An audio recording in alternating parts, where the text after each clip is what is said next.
நன்றி செலுத்துகிறோம் அப்பா. ஹல்லேலூயா. நேற்றும் இன்றும் என்றும் மாறாத எங்கள் தெய்வமே உம்மை துதிக்கிறோம் அப்பா. ஹல்லேலூயா. எங்கள் மாறாத தெய்வமே உம்மை துதிக்கிறோம் அப்பா. ஆதியும் அந்தவுமான எங்கள் தெய்வமே உம்மை துதிக்கிறோம் அப்பா. ஹல்லேலூயா. அண்ட சராசரத்தை உம்முடைய வார்த்தையினாலே படைத்த எங்கள் தெய்வமே உம்மை துதிக்கிறோம். வார்த்தையானவரே உம்மை துதிக்கிறோம் அப்பா. உமக்கு நன்றி செலுத்துகிறோம், உம்மை மகிமைப்படுத்துகிறோம். ஹல்லேலூயா. நன்றி அப்பா. உம்முடைய கிருபைகளுக்காக நன்றி கர்த்தாவே. நீர் பாராட்டின இரக்கங்களுக்காக நன்றி கர்த்தாவே. ஹல்லேலூயா. நன்றி. உம்மை துதிக்கிறோம் அப்பா.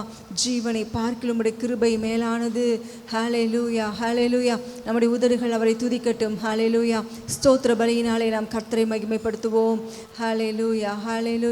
ஸ்தோத்திரம். ஹல்லேலூயா. உமக்கு நன்றி. ஒருவராய் பெரிய அதிசயங்களையும் அற்புதங்களையும் செய்கிற எங்கள் தெய்வமே நன்றி செலுத்துகிறோம் அப்பா. உமக்கு நன்றி செலுத்துகிறோம் ஆண்டவரே. ஹல்லேலூயா அப்பா. நன்றி கர்த்தாவே. ஹல்லேலூயா. ஸ்தோத்திரம் அப்பா. உம்மை துதிக்கிறோம், உம்மை ஆராதிக்கிறோம். ஹல்லேலூயா அப்பா. உமக்கு நன்றி. பரிசுத்தர், நீர் பரிசுத்தர். கேருபீன்கள் சேராபீன்கள் போற்றும் கர்த்தர் நீர் பரிசுத்தராயிருக்கிறீர். குற்றமற்றவரும் மாசற்றவருமாகிய எங்கள் தெய்வமே உமக்கு நன்றி கர்த்தாவே. ஹல்லேலூயா. நன்றி கர்த்தாவே. ஹல்லேலூயா அப்பா. உமக்கு நன்றி அப்பா. எங்களுக்காக பலியான பழுதற்ற ஆட்டுக்குட்டியே உம்மை துதிக்கிறோம் அப்பா. ஹல்லேலூயா. நன்றி அப்பா. எங்கள் மீது இரக்கங்களை பாராட்டின எங்கள் தெய்வமே உமக்கு நன்றி கர்த்தாவே. ஹல்லேலூயா. நாங்கள் உமக்கு சத்துருக்களாக இருக்கும் பொழுதே நீர் எங்களை முந்தி நேசித்தீரே தகப்பனே. ஹல்லேலூயா. உம்முடைய இரக்கங்களுக்கு அளவில்லே கர்த்தாவே. ஹல்லேலூயா. நீர் பாராட்டின கிருபைகளுக்காக நன்றி செலுத்துகிறோம். ஹல்லேலூயா. இது கர்த்தர் உண்டு பண்ணின நாள். நாம் இதிலே மகிழ்ந்து களி கூறுவோம். கர்த்தருக்கு நன்றி பலிகளை செலுத்துவோம். ஹல்லேலூயா அப்பா. நன்றி. ஹல்லேலூயா. ஸ்தோத்திரம். தகப்பனை போல தோளில் சுமந்து கொண்டு வந்தார். ஹல்லேலூயா. இம்மட்டும் நம்மளை கனின்மணி போல பாதுகாத்து கொண்டார். நல்ல எபினேசராய் நம்முடைய வாழ்க்கையில நம்மோடு கூட இருந்தார். ஹல்லேலூயா. நன்றி அப்பா. நன்றி கர்த்தாவே. கடந்த நாட்கள் எல்லாம் அப்பா கண்ணின் மணி போல் எங்களை பாதுகாத்தீரே. நன்றி கர்த்தாவே. எந்த குறைவும் இல்லாமல் அப்பா எங்களை மகிமையினால் நிறைத்த எங்கள் தெய்வமே உமக்கு நன்றி கர்த்தாவே. ஹல்லேலூயா. ஸ்தோத்திரம் அப்பா. ஹல்லேலூயா. தாயினும் மேலா எங்களை நேசித்ததான உம்முடைய அன்பிற்கு நன்றி கர்த்தாவே. ஹல்லேலூயா. நன்றி அப்பா. உன்னதங்களிலே உம்மோடே கூட உட்காரவும் செய்தீரே. நன்றி செலுத்துகிறோம் அப்பா. உம்முடைய ஆசீர்வாதங்களுக்காக நன்றி கர்த்தாவே.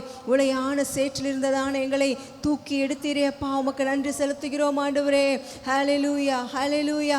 அக்கிரமங்களினாலும் பாவங்களினாலும் மரித்து போயிருந்த எங்களை அப்பா நீர் உயிர்ப்பித்தீரே. உமக்கு நன்றி செலுத்துகிறோம் ஆண்டவரே. நன்றி செலுத்துகிறோம் அப்பா. ஹல்லேலூயா. நன்றி அப்பா. உம்மை துதிக்கிறோம். ஹல்லேலூயா. ஸ்தோத்திரம். நீர் பரிசுத்தர். நீர் சர்வ வல்லமையுள்ளதான தேவன். ஹல்லேலூயா. உம்மாலே செய்யக்கூடாத அதிசயமான காரியம் ஒன்றுமில்லை. ஹல்லேலூயா. ஸ்தோத்திரம். நீர் சொல்ல ஆகும், நீர் கட்டளையிட நிற்கும். ஹல்லேலூயா. நன்றி அப்பா. உம்முடைய புது கிருபைகளுக்காக நன்றி. ஒவ்வொரு நாளும் உடைய புது பலனாலைகளை நிறைக்கிறவரே உம்மை துதிக்கிறோம் அப்பா. உள்ளான மனுஷனை கர்த்தாவே பலப்படுத்துகிற எங்கள் தெய்வமே நன்றி செலுத்துகிறோம் அப்பா. ஹல்லேலூயா. உம்முடைய சாயலுக்கு ஒப்பாய் பூரண அறிவுடையவர்களாகும்படியாக அப்பா ஒவ்வொரு நாளும் உம்முடைய கிருபையினால் எங்களை நிரப்புகிற தெய்வமே நன்றி. உம்முடைய பலத்தால் எங்களை இடை கட்டுகிறவரே உமக்கு நன்றி செலுத்துகிறோம் அப்பா. ஹல்லேலூயா. ஸ்தோத்திரம் அப்பா. நன்றி கர்த்தாவே. ஹல்லேலூயா. உலக தோற்றத்துக்கு முன்னதாகவே எங்களை முன்குறித்ததான எங்கள் தெய்வமே நன்றி செலுத்துகிறோம் அப்பா. ஹல்லேலூயா. உம்முடைய அன்பு எவ்வளவு பெரியது கர்த்தாவே. எங்களை எவ்வளவாய் நேசித்தீரே ஆண்டவரே. ஹல்லேலூயா. ஆண்டவரே எங்களை கிரயத்துக்கு கொண்டீரே கர்த்தாவே. உம்முடைய பரிசுத்த இரத்தத்தினாலே கர்த்தாவே எங்களை விலைக்கு வாங்கி கொண்டீரே ஆண்டவரே. நன்றி அப்பா. ஹல்லேலூயா. கர்த்தரை தெய்வமாக கொண்டிருக்கிற ஜனம் பாக்கியம் உள்ளது. ஹல்லேலூயா, ஹல்லேலூயா. நன்றி நன்றி அப்பா, உம்மை துதிக்கிறோம். ஸ்தோத்திரம் ஸ்தோத்திரம் ஸ்தோத்திரம் ஸ்தோத்திரம் ஸ்தோத்திரம் அப்பா. நன்றி நன்றி அப்பா, உம்முடைய பிரசன்னத்திற்கு நன்றி கர்த்தாவே. எங்களை சூழ்ந்திருக்கிற உம்முடைய பிரசன்னத்திற்கு நன்றி நன்றி கர்த்தாவே. எங்களுக்குள்ளே உலாவி எங்கள் நடுவிலே வாசமாய் இருக்கிறீரே, நன்றி செலுத்துகிறோம் நன்றி செலுத்துகிறோம். ஹல்லேலூயா ஹல்லேலூயா. நன்றி நன்றி அப்பா. ஹல்லேலூயா. ஸ்தோத்திரம் ஸ்தோத்திரம் ஸ்தோத்திரம் ஸ்தோத்திரம். உம்மை துதிக்கிறோம் அப்பா, உமக்கு நன்றி செலுத்துகிறோம். ஹல்லேலூயா. உள்ளத்தின் ஆழத்திலிருந்து நாம் அவருக்கு நன்றி பலிகளை ஏறெடுப்போம். ஹல்லேலூயா ஹல்லேலூயா. அப்பா, நம்மை அவருடைய உள்ளம் கையிலே வரைந்து வைத்திருக்கிறார். ஹல்லேலூயா ஹல்லேலூயா. அப்பா நன்றி நன்றி கர்த்தாவே. அப்பா, எங்களை குறித்ததான ஆண்டவரே நல்ல நினைவுகளோடு நீர் இருக்கிறீரே தகப்பனே, நன்றி உமக்கு நன்றி செலுத்துகிறோம் ஆண்டவரே. ஹல்லேலூயா ஹல்லேலூயா. அப்பா நன்றி, எங்களுக்கு தயவை காண்பித்தீரே கர்த்தாவே. ஹல்லேலூயா. எங்களுக்கு கிருபையை பாராட்டினீரே, நன்றி நன்றி கர்த்தாவே. ஹல்லேலூயா ஹல்லேலூயா ஹல்லேலூயா. ஜீவனிலே பலன் தந்தீரே, ஆத்துமாவிலே பலன் தந்தீரே கர்த்தாவே, நன்றி செலுத்துகிறோம் நன்றி செலுத்துகிறோம் நன்றி செலுத்துகிறோம். ஹல்லேலூயா ஹல்லேலூயா.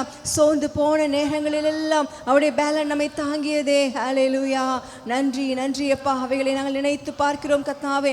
பலன் குன்றி போன நேரங்களில் கர்த்தாவே உம்முடைய கிருபை எங்களை தாங்கினதே, நன்றி கர்த்தாவே.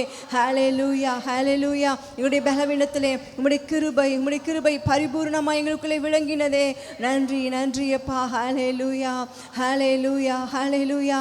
எங்களுக்கு முன்பாக கடந்து சென்று கர்த்தாவே கோணலும் மாறுபாடுமானங்களை எல்லாம் செவ்வைப்படுத்தினீரே, நன்றி நன்றி அப்பா. உமக்கு நன்றி செலுத்துகிறோம் நன்றி செலுத்துகிறோம் நன்றி செலுத்துகிறோம். ஹல்லேலூயா ஹல்லேலூயா. நன்றி அப்பா நன்றி ஆண்டவரே. ஸ்தோத்திரம் ஸ்தோத்திரம் ஸ்தோத்திரம் அப்பா. உம்முடைய கிருபைக்காக நன்றி ஆண்டவரே. உம்முடைய பிரசன்னத்திற்காக நன்றி ஆண்டவரே. ஹல்லேலூயா. உம்முடைய ஷேக்கினா மகிமை எங்களை மூடி இருப்பதற்காக நன்றி அப்பா. ஹல்லேலூயா ஹல்லேலூயா. நன்றி ஆண்டவரே. ஸ்தோத்திரம் அப்பா. உம்முடைய பிரசன்னத்திலே களி கூறும்படியாக ஆண்டவரே நீர் பாராட்டின கிருபைக்காக நன்றி ஆண்டவரே. அந்த நித்திய பேரின்பத்தை நாங்கள் பெற்றுக்கொள்ளும்படியாக உம்முடைய சமூகத்திலே அப்பா எங்களை அழைத்து கொண்டு வந்தீரே, நன்றி நன்றி நன்றி அப்பா. ஹல்லேலூயா ஹல்லேலூயா ஹல்லேலூயா ஹல்லேலூயா. உம்முடைய மாறாத கிருபைகளுக்காக நன்றி கர்த்தாவே. ஹல்லேலூயா ஹல்லேலூயா. எங்களை நீர் அழைத்த அழைப்புகள் மாறாதவைகள். ஹல்லேலூயா ஹல்லேலூயா. நன்றி செலுத்துகிறோம் நன்றி செலுத்துகிறோம் நன்றி செலுத்துகிறோம். ஹல்லேலூயா ஹல்லேலூயா. அப்பா நன்றி நன்றி ஆண்டவரே அப்பா. ஹல்லேலூயா ஹல்லேலூயா ஹல்லேலூயா ஹல்லேலூயா ஹல்லேலூயா. ஸ்தோத்திரம் ஸ்தோத்திரம் ஸ்தோத்திரம் அப்பா. ஆமென். ஹல்லேலூயா ஹல்லேலூயா ஹல்லேலூயா. ஸ்தோத்திரம் ஸ்தோத்திரம் ஸ்தோத்திரம் ஸ்தோத்திரம் அப்பா. நன்றி நன்றி. ஸ்தோத்திரம் ஸ்தோத்திரம் அப்பா. ஹல்லேலூயா. ஆதியும் அந்தமுமானவரே, அல்பாவும் ஓமெகாவுமானவரே, ஆதியும் அந்தமுமானவரே, அல்பாவும் ஓமெகாவுமானவரே. அல்லேலூயா அல்லேலூயா அல்லேலூயா அல்லேலூயா. பரிசுத்த பிதாவே நீர் வாழ்க, யெகோவா தேவனே நீர் வாழ்க. பரிசுத்த பிதாவே நீர் வாழ்க, யெகோவா தேவனே நீர் வாழ்க. அல்லேலூயா அல்லேலூயா அல்லேலூயா அல்லேலூயா. பரிசுத்த குமாரனே நீர் வாழ்க, இயேசு கிறிஸ்துவே நீர் வாழ்க. பரிசுத்த குமாரனே நீர் வாழ்க, இயேசு கிறிஸ்துவே நீர் வாழ்க. அல்லேலூயா அல்லேலூயா அல்லேலூயா அல்லேலூயா. பரிசுத்தர் பரிசுத்தர் பரிசுத்தரே, சேனைகளின் கர்த்தர் பரிசுத்தரே. பரிசுத்தர் பரிசுத்தர் பரிசுத்தரே, சேனைகளின் கர்த்தர் பரிசுத்தரே. அல்லேலூயா அல்லேலூயா அல்லேலூயா அல்லேலூயா. ஸ்தோத்திரம் ஸ்தோத்திரம்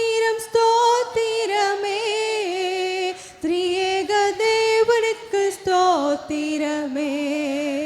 ஸ்தோத்திரம் ஸ்தோத்திரம் ஸ்தோத்திரமே. திரியேக தேவனுக்கு ஸ்தோத்திரமே. அல்லேலூயா அல்லேலூயா அல்லேலூயா அல்லேலூயா. ஸ்தோத்திரம் ஸ்தோத்திரம் ஸ்தோத்திரமே. திரியேக தேவனுக்கு ஸ்தோத்திரமே. ஸ்தோத்திரம் ஸ்தோத்திரம் ஸ்தோத்திரமே. திரியேக தேவனுக்கு ஸ்தோத்திரமே. அல்லேலூயா அல்லேலூயா அல்லேலூயா அல்லேலூயா அல்லேலூயா அல்லேலூயா அல்லேலூயா அல்லேலூயா. ஆமென் ஆண்டவரே. ஆதியும் அந்தமானவரே, அப்பா உமக்கு நன்றி செலுத்துகிறோம் அப்பா. ஹல்லேலூயா. பரிசுத்த தெய்வமே, அப்பா உமக்கு நன்றி நன்றி கர்த்தாவே. எங்கள் திரியேக தேவனே, உம்மை ஆராதிக்கிறோம் அப்பா. உம்மை வாழ்த்தி வணங்குகிறோம் ஆண்டவரே. ஹல்லேலூயா. பரிசுத்த ஆவியானவரே, உமக்கு நன்றி அப்பா. நன்றி நன்றி நன்றி கர்த்தாவே. எல்லா தடைகளையும் நீக்கி போடுகிறதான எங்கள் தெய்வமே, உமக்கு நன்றி செலுத்துகிறோம் அப்பா. தடைகளுக்கு முன்பாக கடந்து சென்று கர்த்தாவே, தடைகளை முறியடித்து போடுகிற எங்கள் சேனைகளின் தெய்வமே, நன்றி நன்றி கர்த்தாவே. ஹல்லேலூயா ஹல்லேலூயா. அப்பா உம்முடைய காரியம் உம்முடைய நோக்கம் நிறைவேறும்படியாக ஆண்டவரே நீர் கிரியை செய்து கொண்டிருக்கிறீர். ஹல்லேலூயா ஹல்லேலூயா ஹல்லேலூயா. நன்றி அப்பா. உம்முடைய பிரசன்னத்திற்கு நன்றி ஆண்டவரே. உம்முடைய ஆளுகைக்கு நன்றி செலுத்துகிறோம் அப்பா. ஹல்லேலூயா ஹல்லேலூயா. நன்றி நன்றி தகப்பனே, உமக்கு நன்றி நன்றி. ஹல்லேலூயா. ஸ்தோத்திரம் ஸ்தோத்திரம் ஸ்தோத்திரம். இந்த ஆராதனையின் மீதியான பகுதியை கர்த்தர் தாமே ஆசீர்வாதத்தை தரும்படியாக ஒருவர் ஜெபிக்கலாம்.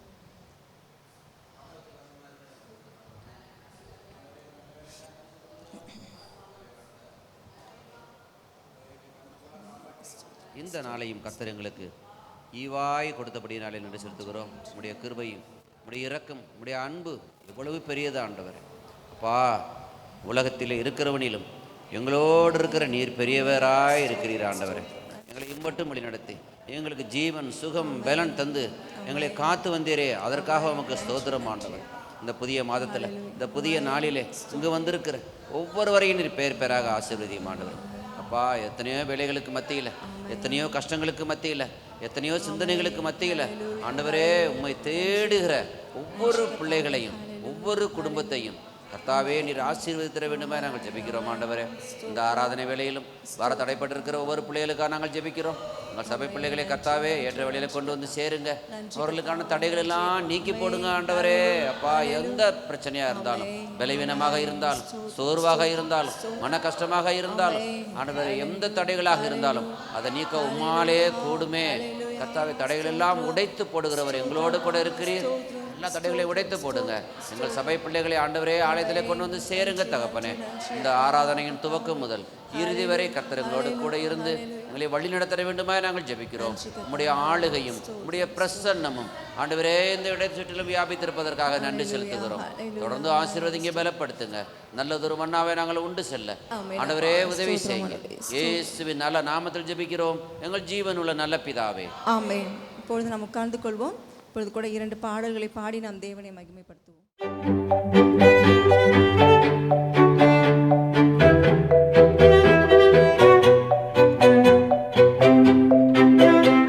அல்லேலூயா. கர்த்தர் நல்லவர், அவரை துதியுங்கள். முழு உள்ளத்தோடும் முழு ஆத்துமாவோடும் கர்த்தரை தேடி வருகிறானால் அவர் உங்களுக்கு தென்படுவார் என்று வேதம் நமக்கு உறுதியாய் சொல்லுகிறது. அவரை தேடுகிற யாவரும் பாக்கியவான்கள். விடுதலை நாயகன் வெற்றியை தருகிறார், எனக்குள்ளே இருக்கிறார் என்னே ஆனந்தம். விடுதலை நாயகன் வெற்றியை தருகிறார், எனக்குள்ளே இருக்கிறார் என்னே ஆனந்தம். நான் பாடி பாடி மகிழ்வேன், தினம் ஆடி ஆடி துதிப்பேன். நான் பாடி பாடி மகிழ்வேன், தினமாடி ஆடி துதிப்பேன்.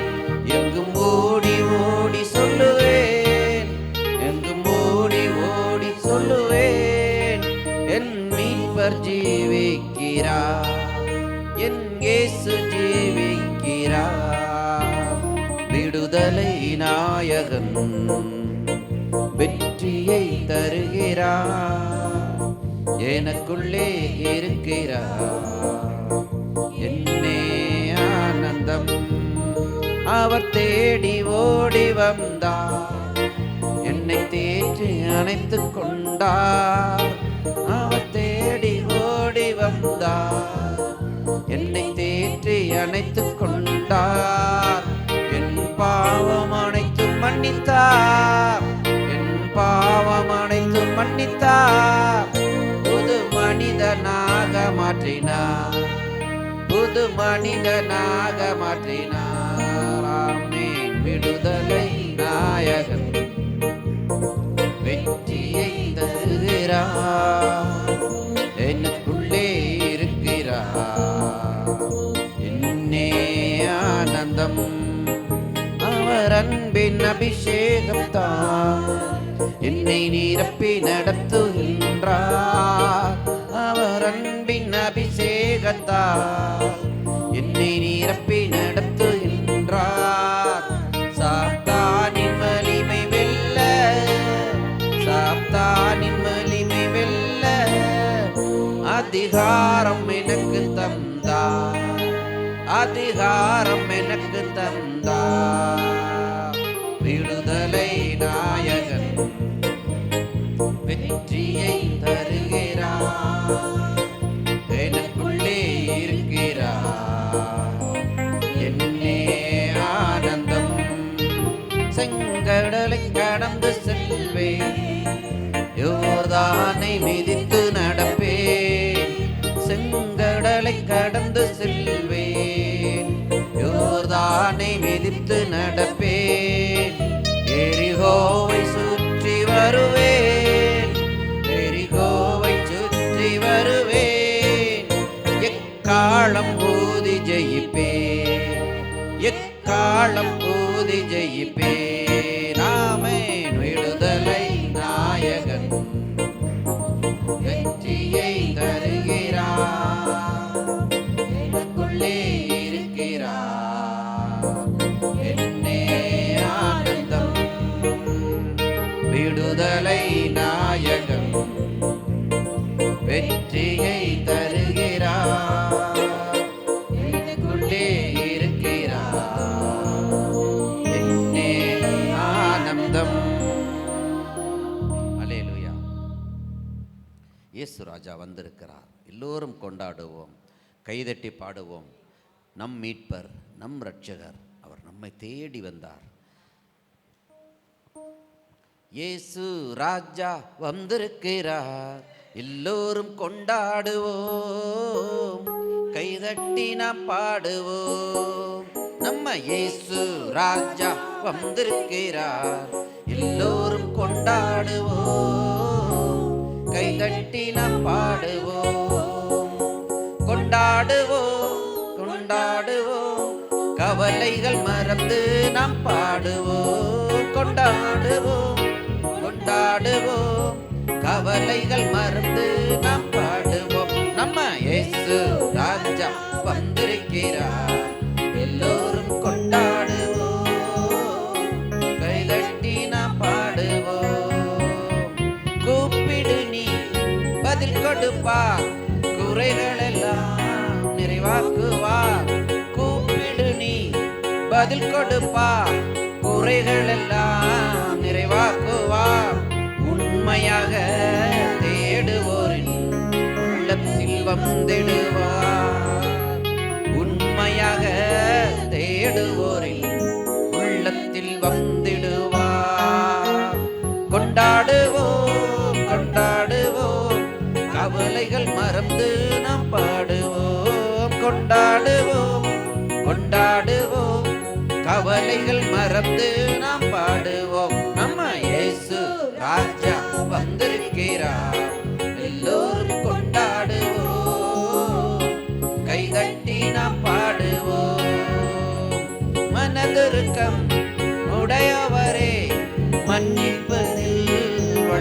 நல்லவர், மனதுருக்கம் உடையவரே, மன்னிப்பதில் வல்லவர், நினைவா இருக்கின்றார். ஓடிவா என் மகனே, உன் நினைவாய் இருக்கின்றார். ஓடிவா என் மகளே. கொண்டாடுவோம் கொண்டாடுவோம், கவலைகள் மறந்து நாம் பாடுவோம். கொண்டாடுவோம் கொண்டாடுவோம், கவலைகள் மறந்து நாம் பாடுவோம். நம்ம இயேசு ராஜா வந்திருக்கிறார், எல்லோரும் கொண்டாடுவோம், கைதட்டி நாம் பாடுவோம்.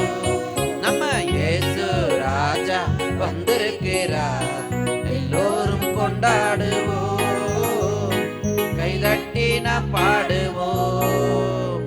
கண்ணீரெல்லாம் துடைத்திடுவார், கரம் பிடித்து நடத்திடுவார். கண்ணீரெல்லாம் துடைத்திடுவார், கரம் பிடித்து நடத்திடுவார். எண்ணமெல்லாம் ஏக்கமெல்லாம் இன்றே நிறைவேற்றுவார். நம் எண்ணமெல்லாம் ஏக்கமெல்லாம் இன்றே நிறைவேற்றுவார்.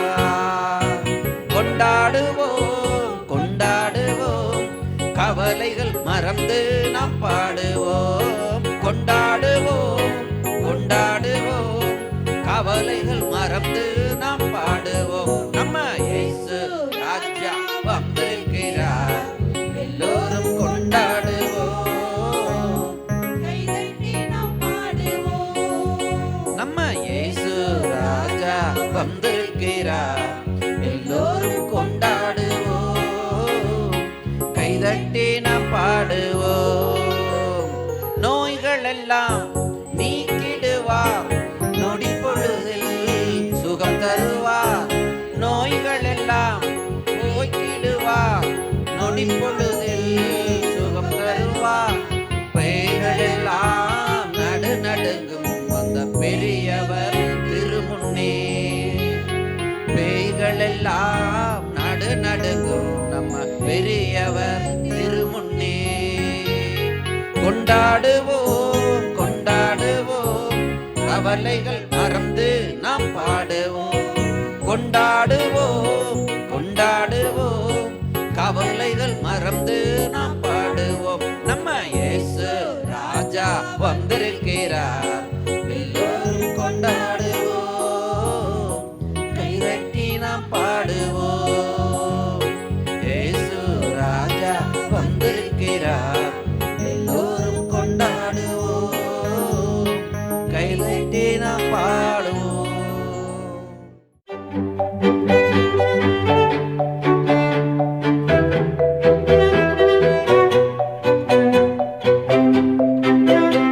அன்புள்ள தகப்பனே, இந்த புதிய மாதத்தின் புதிய நாளுக்காக, முதலாவது நாளுக்காக உம்மை நாங்கள் ஸ்தோத்தரிக்கிறோம், துதிக்கிறோம். ஆண்டவரே கர்த்தாவே, உம்முடைய பரிசுத்த ஆலயத்திலே கூடி உம்மை ஆராதிக்க நீ தந்த கிருபைக்காய் நன்றி சொல்லுகிறோம். ஆண்டவரே கர்த்தாவே, உம்முடைய வார்த்தைக்கு நேராக எங்கள் கண்களை திருப்புகிறோம், எங்கள் காதுகளை திருப்புகிறோம், எங்கள் இதயங்களை திருப்புகிறோம். ஆண்டவரே ஆண்டவரே, நீர் பேசுவீராக என்று நாங்கள் ஜெபிக்கிறோம். ஆண்டவரே கர்த்தாவே, உம்முடைய வேத வசனத்திலிருந்து நீர் எங்களோடு கூட இடைப்படும்படியாக நாங்கள் ஜெபிக்கிறோம். ஆண்டவரே கர்த்தாவே, வந்திருக்கிற ஒவ்வொருவரையும் நீர் ஆசீர்வதிப்பீராக. ஒவ்வொருவருக்கும் தேவையான பரலோக மன்னாவை கொடுத்து நீர் திருப்தி ஆக்கும்படியாக நாங்கள் ஜெபிக்கிறோம். ஆண்டவரே ஆண்டவரே, கர்த்தருடைய வார்த்தை வெறுமையாக திரும்பாது என்று நாங்கள் அறிந்திருக்கிறோம். கர்த்தாவே, நூறத்தனையான பலனை கொண்டு வரும் என்று நாங்கள் விசுவாசிக்கிறோம். ஆண்டவரே கர்த்தாவே, இந்த பட்டணத்திற்காக உம்மை ஸ்தோத்திரிக்கிறோம். ஆண்டவரே, இந்த பட்டணத்தை நீர் ஆசீர்வதிக்கும்படியாக ஜெபிக்கிறோம். ஆண்டவரே ஆண்டவரே, இந்த பட்டணத்திலே ஊழியம் செய்கிற ஊழியக்காரருக்காகவும் அவருடைய குடும்பத்தாருக்காக ஜெபிக்கிறோம். சபையில் உள்ள அத்தனை விசுவாசிகளுக்காகவும் ஜெபிக்கிறோம். ஆண்டவரே கர்த்தர் ஒவ்வொருவரையும் ஆசீர்வதிக்கும்படியாக ஜெபிக்கிறோம். இயேசுவின் இன்ப நாமத்தில் ஜெபிக்கிறோம் நல்ல பிதாவே, ஆமென். மீண்டும் ஒரு முறை கூட உங்கள் அனைவரையும் சந்திக்க தேவன் கொடுத்த வாய்ப்பிற்காக அவருக்கு கோடானு கோடி ஸ்தோத்திரங்களை ஏறெடுக்கிறேன். வார்த்தையின் மூலமாய் உங்களுக்கு ஊழியம் செய்ய தேவன் கிருபை பாராட்டி இருக்கிறார். கிறிஸ்துவுக்குள் அருமையானவர்களே, வீழ்ந்து கிடக்கிற மனிதன் எழும்ப வேண்டும், அவன் நிறுத்தப்பட வேண்டும்,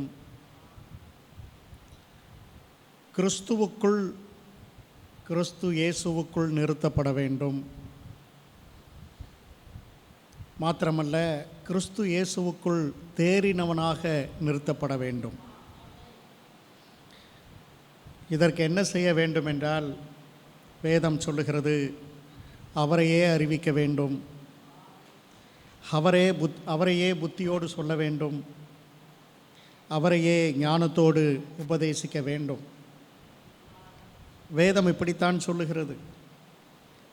ஆக கிறிஸ்து இயேசுவை அறிவிக்க வேண்டும், கிறிஸ்து இயேசுவை புத்தியோடு சொல்ல வேண்டும், கிறிஸ்து இயேசுவை ஞானத்தோடு உபதேசிக்க வேண்டும். இன்றும் கூட கிறிஸ்து இயேசுவை குறித்து நாம் பார்க்க இருக்கிறோம்.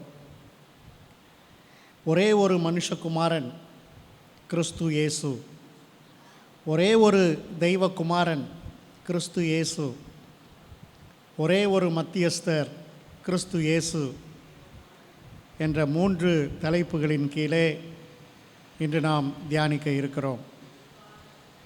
ஒரே ஒரு மனுஷகுமாரன், அவரே கிறிஸ்து இயேசு.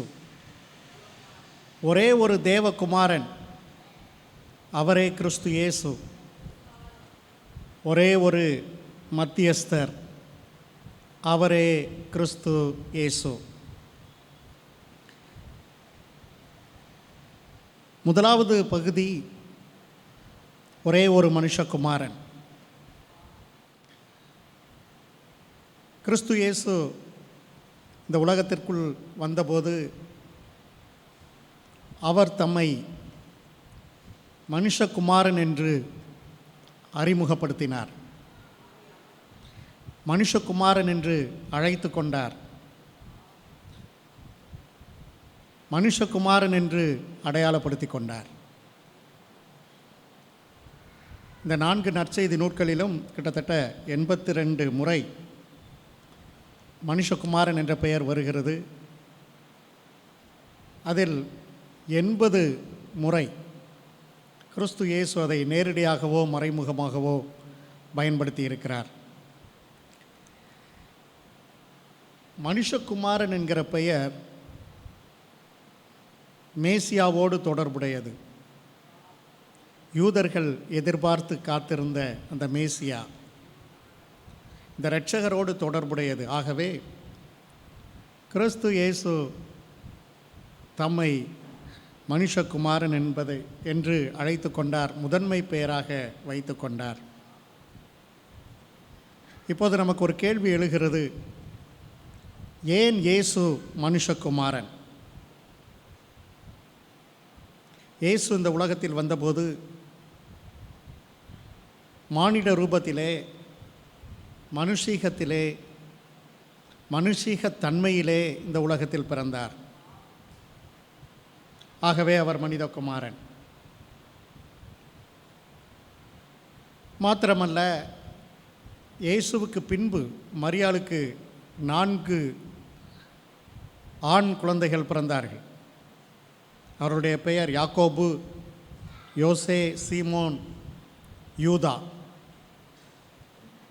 இயேசுவை குறிப்பிடும்போது ஜனங்கள் பொதுவாக யாக்கோபு, யோசே, சீமோன், யூதா அவர்களுடைய சகோதரன் என்றே குறிப்பிட்டார்கள். இன்னும் சில இடங்களிலே இயேசுவை குறிப்பிடும்போது அவர் யோசேப்பின் குமாரன், மரியாளின் குமாரன், தச்சனின் குமாரர் என்று குறிப்பிட்டார்கள். கிறிஸ்து இயேசுவை பொறுத்த மட்டில் இவர்கள் இப்படி குறிப்பிடும்போது ஒருபோதும் அவர் எதிர்ப்பு தெரிவிக்கவில்லை, மறுப்பு தெரிவிக்கவில்லை. அதே நேரத்தில் அந்த பெயரை அங்கீகரித்தார், ஆமோதித்தார், ஏற்றுக்கொண்டார். கிறிஸ்துவுக்குள் அருமையானவர்களே, இந்த மனுஷகுமாரன் எப்படிப்பட்டவராக இங்கு பிறந்தார்? ஊனும் தசையும் எலும்பும் மாம்சமும் இரத்தமும் உள்ள குழந்தையாக கிறிஸ்து இயேசு இந்த உலகத்திலே பிறந்தார். ஒரு மனுஷிக்கு, மரியாள் என்கிற மனுஷிக்கு அவர் பிறந்தார். அவருடைய கர்ப்பத்திலே, அந்த ஒரு மனுஷியினுடைய கர்ப்பத்திலே மனித அவதாரமாக அவர் பிறந்தார். வேதம் சொல்லுகிறது ஒரே ஒரு அவதாரம், ஒரே ஒரு மனித அவதாரம், ஒரே ஒரு முறை தேவன் மனிதனாக அவதாரம் எடுத்தார். மனுஷியாகிய அந்த மரியாளுடைய கர்ப்பப்பையிலே அவர் உருவானார். யூத வம்சமாகிய ஆபிரகாமின் வம்சம், யாக்கோபின் வம்சம், இந்த வம்சத்திலே, அந்த மனுஷ பரம்பரையிலே மாம்ச அவதாரமாக கிறிஸ்து இயேசு பிறந்தார். இந்த மனிதகுமாரன் எந்த சூழலிலே வளர்ந்தார்? கிறிஸ்துவுக்குள் அருமையானவர்களே, மனுஷகுமாரன் நாசரேத் என்னும் ஊரில் வளர்ந்தார். புறஜாதி பட்டணம், பாவம் நிறைந்த பட்டணம். இயேசுவுக்கு அங்கு நண்பர்கள் இருந்தார்கள், உறவினர்கள் இருந்தார்கள், உறவின் முறையார் ஆங்காங்கே இருந்தார்கள். அவர்கள் பாவங்களிலே வாழ்ந்தார்கள், பாவிகளாக வாழ்ந்தார்கள். நீதியை அறிந்திருக்கலாம், அறியாமலும் இருந்திருக்கலாம். கிறிஸ்து இயேசு அவர்கள் மத்தியிலே வளர்ந்தார். அவர் தனியாக ஒரு சிறப்பு உணவை எதுவும் சாப்பிடவில்லை, தனியாக சிறப்பு பானங்களை அருந்தவில்லை. நண்பர்களோடு, உறவினர்களோடு, உறவின் முறையாரோடு இணைந்து போஜனம் சாப்பிட்டார். திராட்சை ரசம் எடுத்துக்கொண்டார், பானங்கள் எடுத்துக்கொண்டார். ஆகவே தான் மனித குமாரனாகிய கிறிஸ்து இயேசுவை ஜனங்கள் பாவிகளோடு போஜனம் பண்ணுகிறார், பாவிகளோடு போஜன பானம் பண்ணுகிறார், இவர் பாவிகளோடு வாசம் பண்ணுகிறார், பாவிகளுக்கு தம்முடைய நேசத்தை காண்பிக்கிறார். ஆகவே இவரை பாவிகளின் சிநேகிதர் என்று அழைப்பதுதான் பொருத்தம் என்று சொல்லி மனுஷகுமாரனாகிய கிறிஸ்து இயேசுவை அவர்கள் பாவிகளின் சிநேகிதர் என்று அழைத்தார்கள். இந்த மனித குமாரனாகிய இயேசு எந்த விதமான ஒரு ஊழியத்தை பார்த்தார்? இது மிகவும் முக்கியம். மனுஷகுமாரன் பாவம் சார்ந்தவைகளை மன்னிக்கிற ஊழியத்தை பார்த்தார். பாவம் சார்ந்தவைகளிலே சிக்குண்டு கிடக்கிற மக்களை விடுதலை ஆக்குகிற ஊழியத்தை பார்த்தார். பாவத்திலேயும் பாவம் சார்ந்த காரியங்களிலும் ஈடுபட்டிருந்த மக்களை சரி செய்யக்கூடிய ஊழியத்தை கிறிஸ்து இயேசு பார்த்தார். ஆதார வசனமாக நாம் என்ன எடுத்துக்கொள்ளலாம்? பூமியிலே பாவங்களை மன்னிக்க மனுஷகுமாரனுக்கு அதிகாரம் உண்டு. கிறிஸ்துவுக்குள் அருமையானவர்களே, பாவங்களை மன்னிக்கிற மனுஷகுமாரனாக அவர் ஊழியம் பார்த்தார்.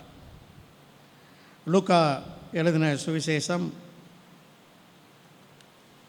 7ஆம் அதிகாரம்,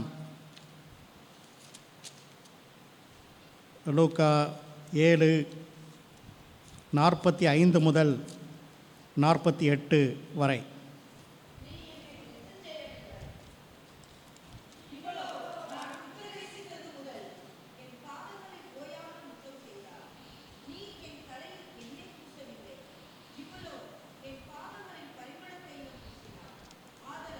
ஆதலால் நான் உனக்கு சொல்லுகிறேன், இவள் செய்த அநேக பாவங்கள் மன்னிக்கப்பட்டது. இவள் மிகவும் அன்பு கூர்ந்தாளே. எவனுக்கு கொஞ்சம் மன்னிக்கப்படுகிறதோ அவன் கொஞ்சமாய் அன்பு கூறுவான் என்று சொல்லி அவளை நோக்கி, உன் பாவங்கள் மன்னிக்கப்பட்டது என்றார். கிறிஸ்துவுக்குள் அருமையானவர்களே, இந்த சம்பவம் நமக்கு தெரிந்த சம்பவம்தான். மரியாள் பரிமள தைலத்தை எடுத்துக்கொண்டாள். அந்த பரிமள தைலத்தை ஆண்டவருடைய கிறிஸ்து இயேசுவினுடைய பாதங்களிலே பூசினாள். அந்த பாதங்களை தன்னுடைய தலைமுடியினால் துடைத்தாள். அந்த பாதங்களை முத்தம் செய்து கொண்டே இருந்தாள்.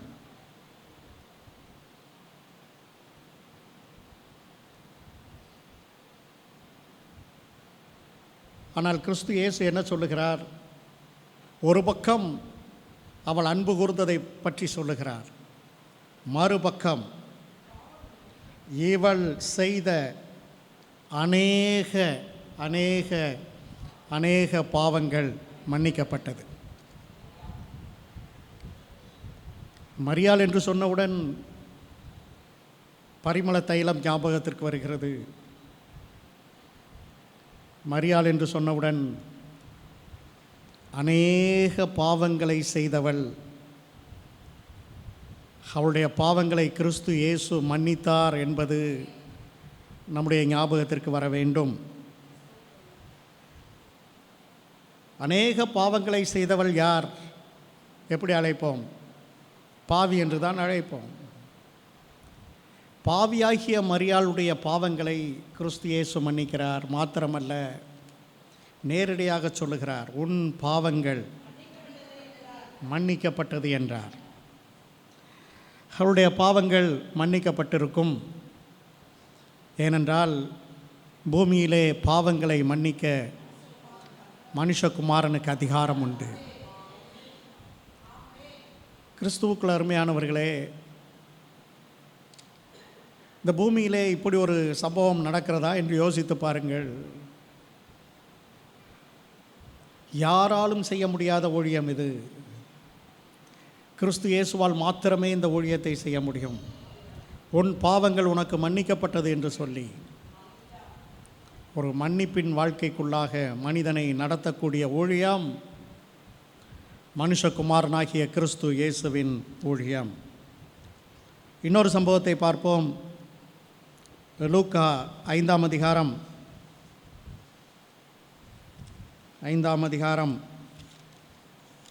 19 முதல் 25 வரை.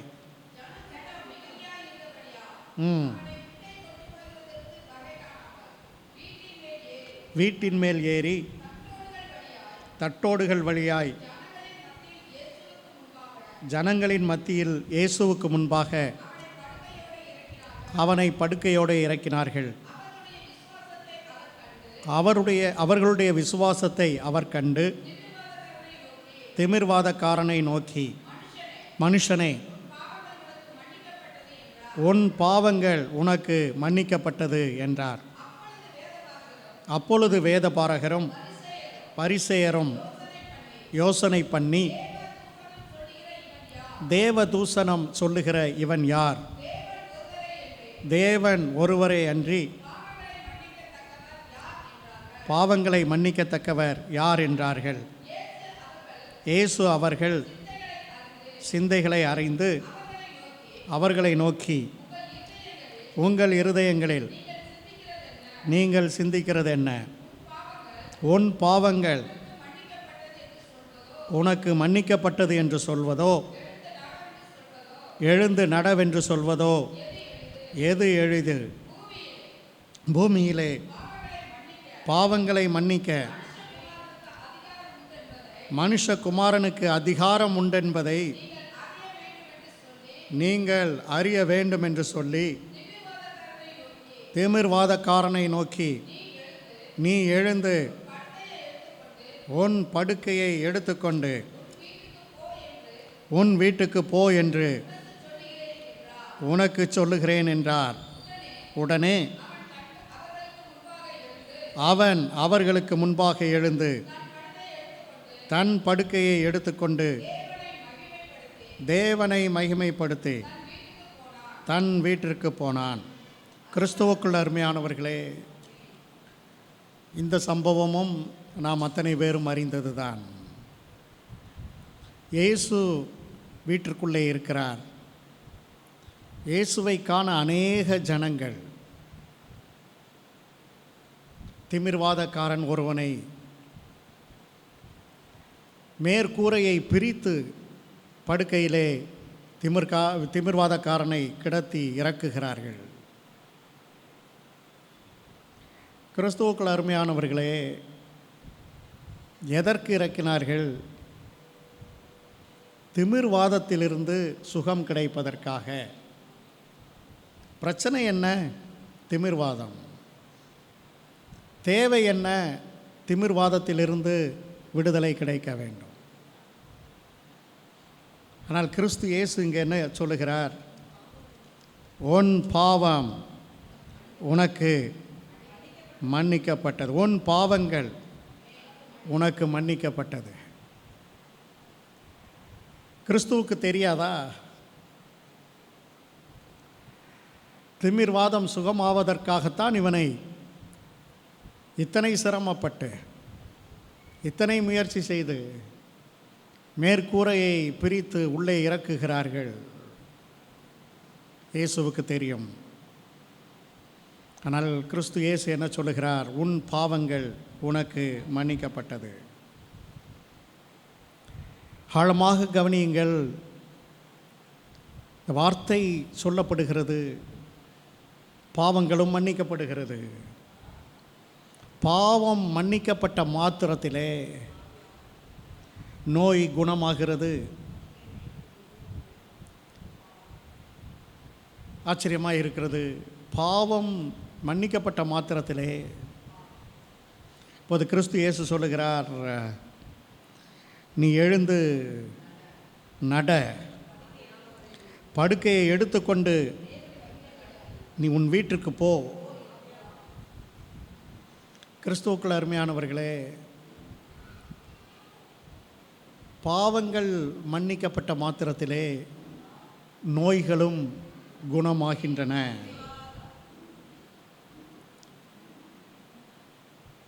பாவங்களை மன்னிக்க மனுஷகுமாரனுக்கு அதிகாரம் உண்டு. இந்த வசனத்திலே இன்னொன்றையும் நாம் புரிந்து கொள்ளலாம். நோய்களை குணமாக்க மனுஷகுமாரனுக்கு அதிகாரம் உண்டு. அதிகாரம் உண்டு. கிறிஸ்துவுக்குள் அருமையானவர்களே, மற்றும் ஒரு சம்பவத்தை நாம் பார்ப்போம். யோவான் சுவிசேஷம் 8ஆம் அதிகாரம். யோவான் 8:10-11. இயேசு நிமிர்ந்து அந்த ஸ்திரீயை தவிர வேறு ஒருவரையும் காணாமல், ஸ்திரீயே, உன்மேல் குற்றம் சாட்டினவர்கள் எங்கே? ஒருவனாகிலும் உன்னை ஆக்கினைக்குள்ளாக தீர்க்கவில்லையா என்றார். அதற்கு அவள், இல்லை ஆண்டவரே என்றாள். இயேசு அவளை நோக்கி, நானும் உன்னை ஆக்கினைக்குள்ளாக தீர்க்கிறதில்லை. நீ போ, இனி பாவம் செய்யாதே. இந்த சம்பவமும் நமக்கு தெரிந்த சம்பவம்தான். விபச்சாரத்தில் ஒரு ஸ்திரீ ஈடுபடுகிறாள். அவளை கையும் மெய்யுமாக பிடித்து விட்டார்கள். உடனடியாக இயேசுவினிடம் கொண்டு வருகிறார்கள். நோக்கம் என்ன? இந்த விபச்சார பாவத்திற்கு அவள் கல்லெறிந்து கொல்லப்பட வேண்டும். இந்த பாவத்திற்கான தண்டனை என்ன? அவளின் மேல் கற்கள் எறிய வேண்டும். கிறிஸ்துவுக்குள் அருமையானவர்களே, கிறிஸ்து அவரும் கற்களை எறியவில்லை. இந்த வேத பாரகர்கள், சதுசேயர்கள், பரிசேயர்கள் இருக்கிறார்களே, அவர்களையும் கற்களை எறிய அனுமதிக்கவில்லை. குறிப்பாக சொன்னால், பாவத்தின் ஆக்கினையை அவர் அங்கு தீர்க்கவில்லை. பாவத்தின் தண்டனையை அவர் அங்கு தீர்க்கவில்லை. இன்னும் மாற்றி சொன்னால், பாவத்தை மன்னிக்கிறார். அடுத்து அவர் சொல்வது ரொம்ப முக்கியம். இனி பாவம் செய்யாதே. கிறிஸ்துவுக்குள் அருமையானவர்களே, 3 சம்பவங்களை பார்த்தோம். 3 சம்பவங்களிலும் மனுஷகுமாரன் பாவங்களை மன்னித்தார். பாவங்களை மன்னிக்க தமக்கு அதிகாரம் உண்டு என்பதை நிரூபித்தார். இது ஒரு பக்கம் இருக்கட்டும். ஒரே ஒரு தேவகுமாரன். இந்த 2வது பகுதிக்கு நாம் செல்வோம். ஒரே ஒரு தேவகுமாரன். பிதாவாகிய தேவன் கிறிஸ்து இயேசுவை தேவகுமாரன் என்று அறிமுகப்படுத்துகிறார். நேசகுமாரன் என்று அழைக்கிறார். தேவகுமாரன் என்று ஜனக்கூட்டத்திற்கு மத்தியிலே அடையாளப்படுத்துகிறார். கிறிஸ்துவுக்குள் அருமையானவர்களே, யோர்தான் நதி கரையோரம் அங்கே கிறிஸ்து இயேசு நிற்கிறார். வானத்திலிருந்து ஒரு சத்தம் உண்டாகிறது. இவர் என்னுடைய நேசகுமாரன். யார் இதை சொல்வது? தேவன் சொல்லுகிறார். தேவன் என்ன சொல்லுகிறார்? இவர் என்னுடைய நேசகுமாரன் என்பது உண்மைதான். உள்ளே மறைந்திருக்கிற அர்த்தம் என்ன? இவர் தேவனுடைய குமாரன், என்னுடைய குமாரன். நான் உன்னதமானவர், இவர் உன்னதமானவருடைய குமாரன். இவர் என்னுடைய நேசகுமாரன், இவரில் பிரியமாயிருக்கிறேன். இந்த தேவகுமாரன் என்கிற பதம், வார்த்தை அல்லது பெயர் இரட்சகர் என்பதோடு தொடர்புடையது. ஆகவே தான் பிதா தம்முடைய குமாரனுடைய முக்கியமான பெயராக தேவனுடைய குமாரன் என்பதை பகிரங்கமாக அறிவித்தார். இப்போது நமக்கு ஒரு கேள்வி. ஏன் இயேசு தேவகுமாரன்? கிறிஸ்து இயேசு தெய்வத்தன்மை உள்ளவராக, தெய்வீகத்தன்மை உள்ளவராக, தெய்வீகமுடையவராக இந்த உலகத்திலே பிறந்தார்.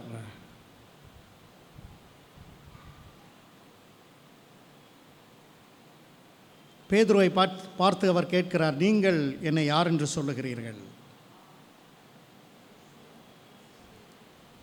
அவர் என்ன சொல்லுகிறார்? நீர் ஜீவனுள்ள தேவனுடைய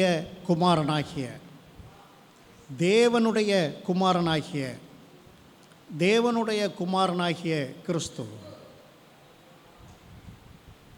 பேதுரு இப்படி சொன்னவுடன் கிறிஸ்து இயேசு, என்னப்பா இப்படி சொல்லிட்டா என்னைய போய், அப்படி அவர் சொல்லலை பாருங்க. அவர் எதிர்ப்பு தெரிவிக்கவில்லை, மறுப்பு தெரிவிக்கவில்லை. அதனை அங்கீகரித்தார், ஆமோதித்தார், ஏற்றுக்கொண்டார். மாம்சமும் இரத்தமும் இதை உனக்கு வெளிப்படுத்தவில்லை, தேவனே, வெளியரங்கமாக என்னுடைய நாமத்தை சொன்ன அந்த தேவனே இதையும் உனக்கு வெளிப்படுத்தினார் என்று சொல்லுகிறார். கிறிஸ்துவுக்குள் அருமையானவர்களே, தேவகுமாரன் எப்படிப்பட்டவராக பிறந்தார்? மரியாள் இருக்கிறாள், குழந்தை இன்னும் பிறக்கவில்லை. தேவதூதன் வருகிறான். இந்த தேவதூதன் என்ன சொல்லுகிறான்? உன்னிடத்தில் பிறக்கும் பரிசுத்தம் உள்ளது தேவனுடைய குமாரன் எனப்படும். தேவனுடைய குமாரன் எனப்படும்.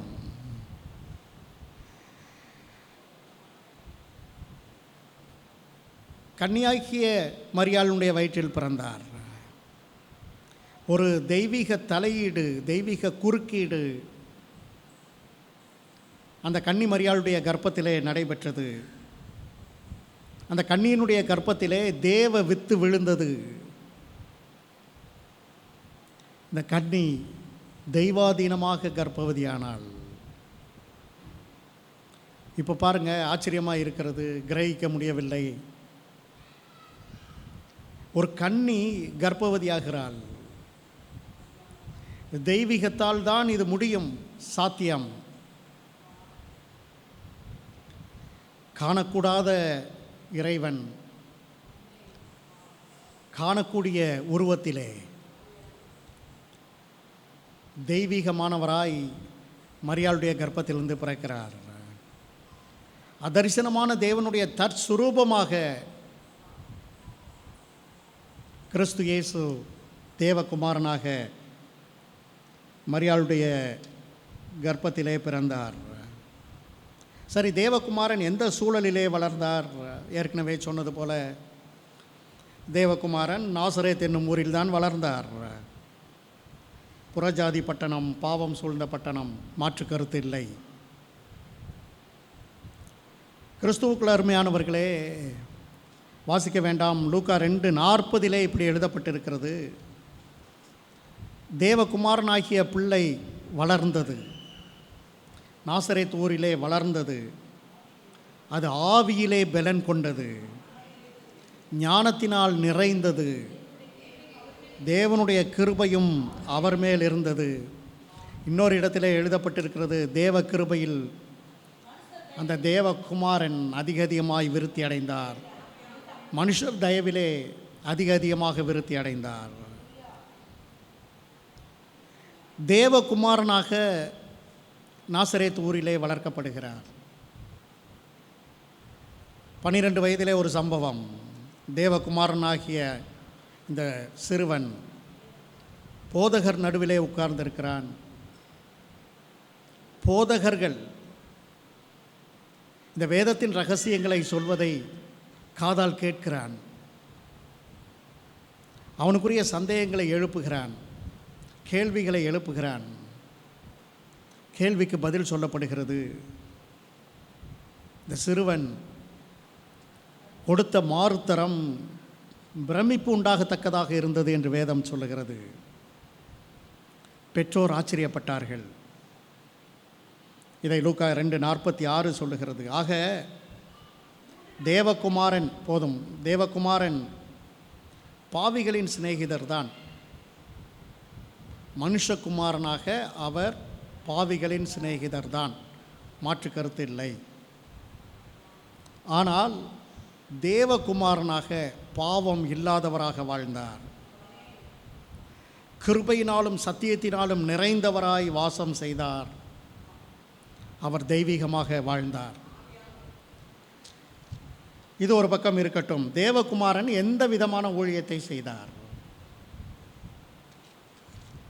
தேவகுமாரன் பிசாசின் கிரியைகளிலிருந்து மனிதனை விடுதலை ஆக்குகிற ஊழியத்தை, பிசாசின் கிரியைகளை தடுக்கிற ஊழியங்களை, பிசாசின் கிரியைகளை அழிக்கிற ஊழியங்களை தேவகுமாரன் செய்தார். மனுஷகுமாரன் பாவங்களை மன்னிக்கும் ஊழியம். தேவகுமாரன் இந்த பாவங்களுக்கு காரணமான பிசாசை அழிக்கிற ஊழியம். வேதம் ஒரு இடத்திலே சொல்லுகிறது, பாவம் செய்கிறவன் பிசாசினால் உண்டாயிருக்கிறான். ஏனெனில் பிசாசானவன் ஆதி முதல் பாவம் செய்கிறான். அந்த வசனம் இப்படி தொடர்கிறது, பிசாசின் கிரியைகளை அழிக்கும்படிக்கு தேவகுமாரன் வெளிப்பட்டார். தேவகுமாரன் எந்த ஊழியத்தை செய்தார்? பிசாசின் கிரியைகளை அழித்து கொண்டே இருந்தார். மத்தேயு 12ஆம் அதிகாரம், மத்தேயு 12 22 23. அப்பொழுது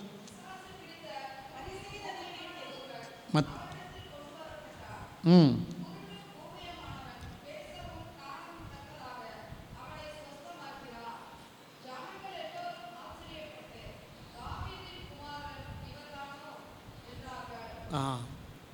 இங்கே ஒரு சம்பவத்தை பார்க்கிறோம்.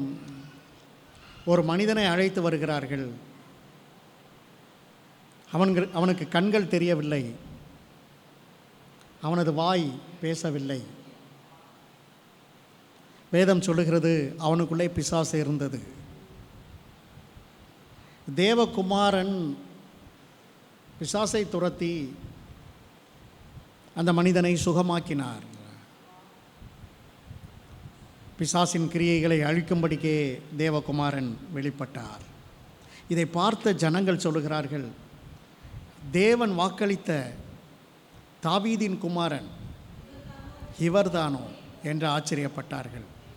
அவர்களை பொறுத்தமட்டில் தாவீதின் குமாரன் என்றால் தேவகுமாரன் என்ற அர்த்தம். இன்னொரு சம்பவத்தை பார்ப்போம். மார்க்கு 5ஆம் அதிகாரம், மார்க்கு 5 ஒரு நிமிஷம். மார்க் 5 6 முதல் 15 வரை. அவன் இயேசுவை தூரத்திலே கண்டபோது ஓடி வந்து அவரை பணிந்து கொண்டு, இயேசுவே, உன்னதமான தேவனுடைய குமாரனே, எனக்கும் உமக்கும் என்ன? என்னை வேதனைப்படுத்தாதபடிக்கு தேவன் பேரில் உமக்கு ஆணை என்று மிகுந்த சத்தமிட்டு சொன்னான். ஏனெனில் அவர் அவனை நோக்கி, அசுத்த ஆவியே, இந்த மனுஷனை விட்டு புறப்பட்டு போ என்று சொல்லியிருந்தார். அப்பொழுது அவர் அவனை நோக்கி, உன் பேர் என்னவென்று கேட்டார். அதற்கு அவன், நாங்கள் ஒருவர் அல்ல, அநேகராய் இருக்கிறபடியால் என் பேர் லேகியோன் என்று சொல்லி தங்களை அந்த திசையிலிருந்து துரத்தி விடாதபடிக்கு அவரை மிகவும் வேண்டிக் கொண்டான். அப்பொழுது அவ்விடத்தில் மலையருகே அநேகம் பன்றிகள் கூட்டமாக மேய்ந்து கொண்டிருந்தது. அந்த பிசாசுகள் எல்லாம் அவரை நோக்கி, பன்றிகளுக்குள்ளே போகும்படி அவைகளுக்குள்ளே எங்களை அனுப்பும் என்று அவரை வேண்டிக் கொண்டன.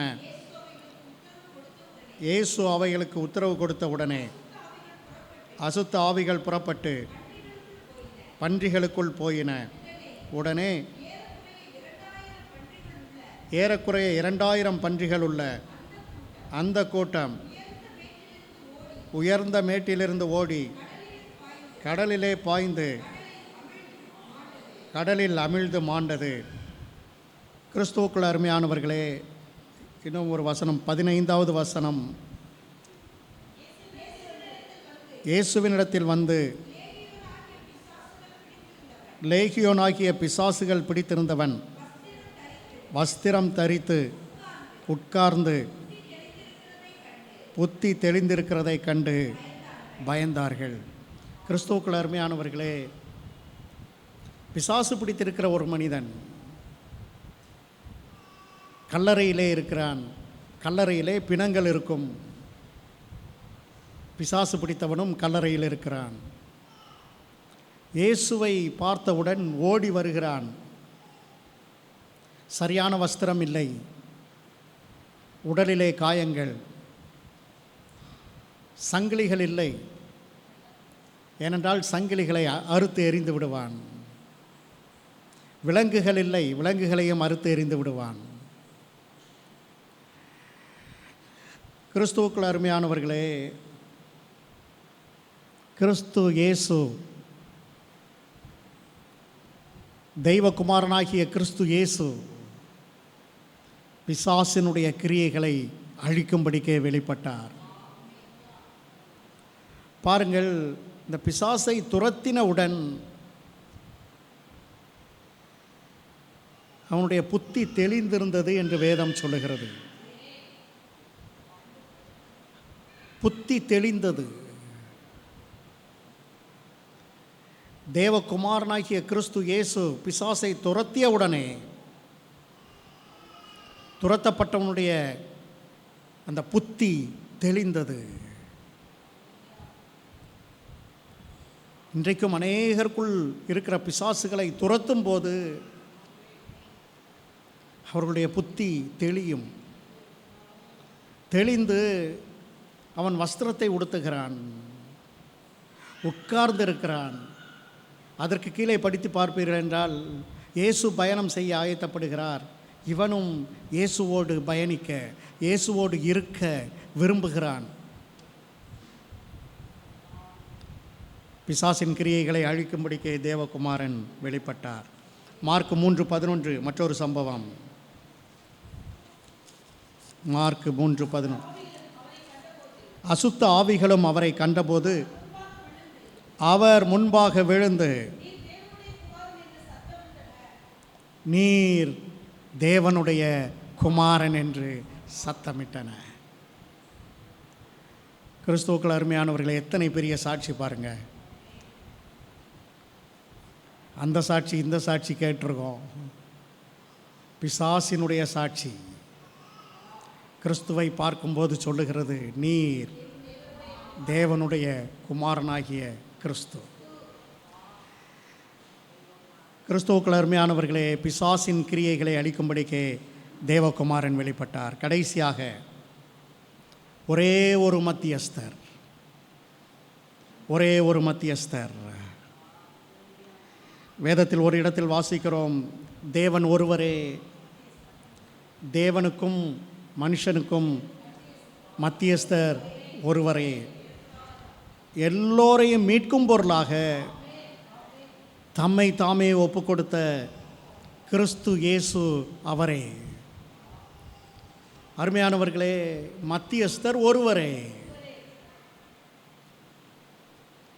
பழைய ஏற்பாட்டில் எத்தனையோ கதாபாத்திரங்கள் வருகின்றனவே.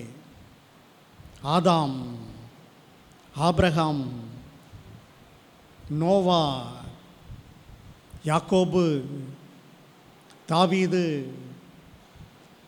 ஏசாயா, எரேமியா, எசேக்கியேல், தானியேல். இவர்களில் ஒருவரும் மத்தியஸ்தர் இல்லையா? இல்லை. புதிய ஏற்பாட்டிலே அநேக வேத கதாபாத்திரங்கள் வருகின்றன.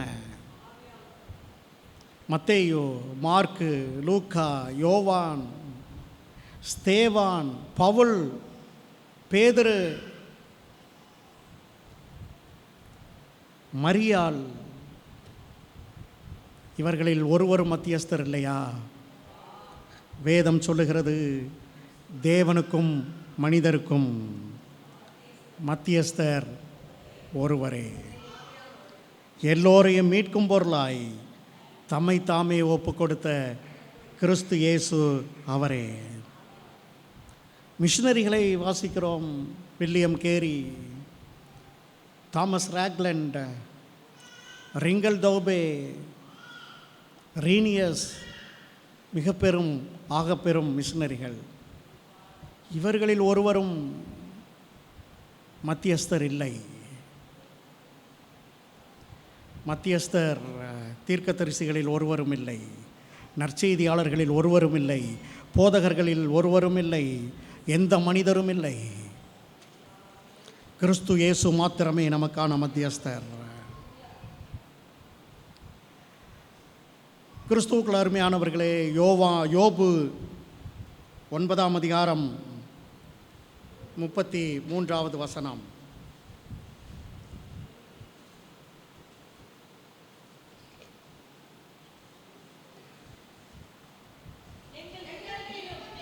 எங்கள் இருவர் மேலும் தன் கையை வைக்கத்தக்க மத்தியஸ்தன் எங்களுக்குள் இல்லையே.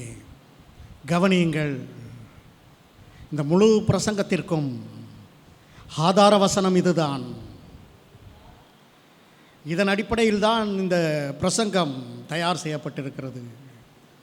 கர்த்தருடைய ஆவியானவர் பேசிக் கொண்டிருக்கிறார். கிறிஸ்துவுக்குள் அருமையானவர்களே, யோபு சொல்லுகிறார், அவருக்கும் தேவனுக்கும் இடையில்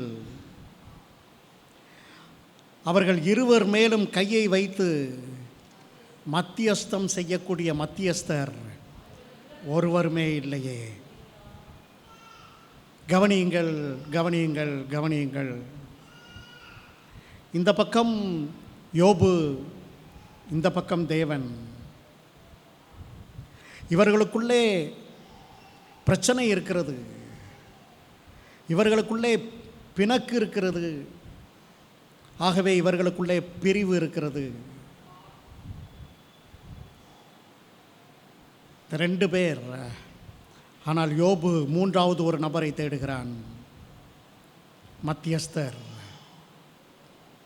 ஒருவரை அவன் தேடுகிறான். எதற்காக அவன் தேடுகிறான்?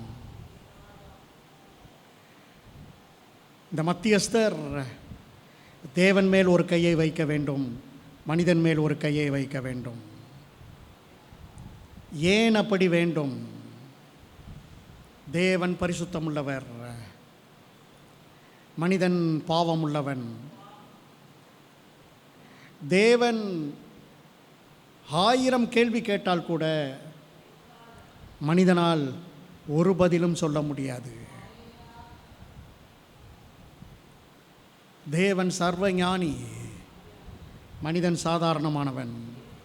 இவர்களுக்குள்ளே பேச்சுவார்த்தை நடக்க வேண்டும் என்றால், இவர்களுக்குள்ளே ஒரு மத்தியஸ்தம் ஏற்பட வேண்டும் என்றால் மூன்றாவது நபர் தேவை, மூன்றாவது நபர் தேவை. கிறிஸ்துவுக்குள் அருமையானவர்களே, யோபுவுக்கு அப்படி ஒரு மத்தியஸ்தர் கிடைக்கவில்லை. நமக்கோ ஒரு மத்தியஸ்தர் கிடைத்திருக்கிறார். இந்த மத்தியஸ்தர் கிறிஸ்து இயேசு. இங்கே தேவன், இந்த பக்கம் நாம். தேவகுமாரனாக தேவன் மேல் ஒரு கையை வைத்திருக்கிறார், மனித குமாரனாக மனிதனாகிய நம்மேல் ஒரு கையை வைத்திருக்கிறார். எத்தனை பெரிய மத்தியஸ்தர் பாருங்கள்.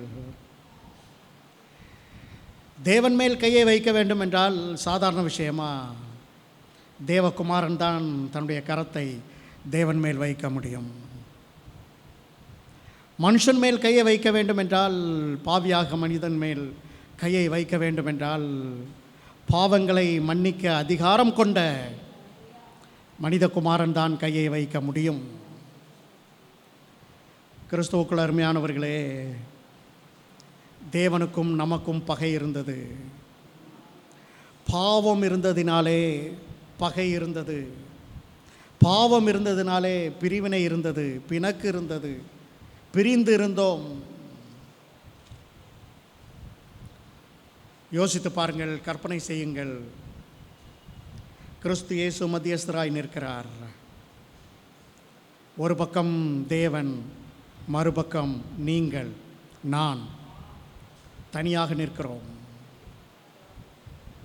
இப்போது கிறிஸ்து இயேசு சொல்லுகிறார், மனுஷகுமாரனாகிய நான், மனுஷகுமாரனாகிய நான், மனுஷகுமாரனாகிய நான் இந்த மனுஷனுக்காக பாவிகளின் கையில், வேதபாரகர் கையில், பிரதான ஆசாரியரின் கைகளிலே ஒப்பு கொடுக்கப்பட்டேன். மனுஷகுமாரனாகிய நான் பல பாடுகள் பட்டேன், அவமதிக்கப்பட்டேன், ஆகாதவன் என்று தள்ளப்பட்டேன். மனுஷகுமாரனாகிய நான் இந்த மனிதனின் நிமித்தம் மரண ஆக்கினைக்குள்ளாக தீர்க்கப்பட்டேன். சிலுவையில் அறையப்படுவதற்கு ஒப்பு கொடுக்கப்பட்டேன். எல்லா வேத வசனத்திலிருந்து நான் சொல்லிக் கொண்டிருக்கிறேன். மனிதகுமாரன் என்று எங்கெல்லாம் வருகிறதோ அங்கிருந்து எடுத்த வசனங்கள் இவை. சர்ப்பமானது மோசையினால் வனாந்தரத்திலே உயர்த்தப்பட்டது போல மனுஷகுமாரனாகிய நானும் சிலுவையிலே இந்த மனுஷனுக்காக உயர்த்தப்பட்டேன். பூமிக்கும் வானத்திற்கும் நடுவிலே உயர்த்தப்பட்டேன். கீழே கால் வைக்க இடமில்லை. மேலே ஆகாயம் வெகு தூரத்தில் இருக்கிறது. சர்ப்பமானது உயர்த்தப்பட்டது போல நானும் உயர்த்தப்பட்டேன். மனுஷகுமாரனாகிய நான் இந்த மனிதர்களின் ஜீவனை அழிப்பதற்கல்ல, ரட்சிப்பதற்கே வந்தேன். மனுஷகுமாரனாகிய நான் இழந்து போன இந்த மனிதனை தேடுவதற்காக வந்தேன், தேடி கண்டுபிடிக்க வந்தேன். மனுஷகுமாரனாகிய நான் கெட்டு போனதை ரட்சிக்க வந்தேன். இந்த பக்கம் தேவன் மத்தியஸ்தர் சொல்லுகிறார், தேவகுமாரனாகிய நான் மனிதன் பாவத்திற்கு செத்து நீதிக்கு பிழைக்கும்படியாக உயிரோடே எழுந்தேன். மரித்தோரிலிருந்து உயிரோடு எழுந்ததினாலே பலமாக பலமாக பலமாக ரூபிக்கப்பட்ட